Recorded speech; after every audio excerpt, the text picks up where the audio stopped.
Now, only one US president has ever made a successful return to the White House after losing a contest for re-election. Donald Trump is trying to become the second. He's announced his presidential bid early, hoping to get a head start over his Republican rivals. Will it be a successful policy? Well, I'm joined by the Republican strategist, Adolfo Franco, who is live for us in Washington, D.C. Adolfo, thank you very much indeed for joining us on the News Hour. No surprise, really, that Donald Trump announced yesterday, but what impact is this going to have on the US political landscape for the next couple of years? Well, it certainly kicks off our 2024 election quite early. So the 24 election is ongoing right now with this announcement. Secondly, I think what it does is I think President Trump wanted to be, as he's wont to be, the first out of the gate. I think he wants to solidify his support. And I believe the goal here is to not prevent, but certainly dissuade others from announcing their candidacy. As he has said before, anyone who challenges him for the nomination, he feels is disloyal because he is the titular head of the Republican Party. So that's the strategy. Well, I suspect Ron DeSantis, the governor of Florida, won't care about that one little bit following his recent success. However, does this not bode badly for the Republican Party itself? Because not that Donald Trump will care, but it suggests there may be a period of bloodletting and mudslinging coming up for the Grand Old Party, which could well be detrimental.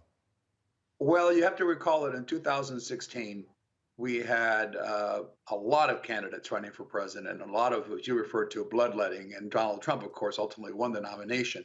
And it was quite contentious, quite heated, quite divisive. In fact, some of those Republican candidates didn't even endorse President Trump when he won the nomination. And he went on to be elected president. So on the one hand, yes, you want party unity. That's always something every political party wants. On the other hand, it creates a lot of interest and a lot of attention, and particularly on President Trump, who will now be holding a multitude of rallies. And it's a way to really get ahead and get free airtime for the next 10 years and be the center. The one thing I've learned in politics in 40 years here in Washington, you want people talking about you. And that's what Donald Trump will now guarantee for the next 2 years. Any publicity is good publicity. Okay, Correct. Fine.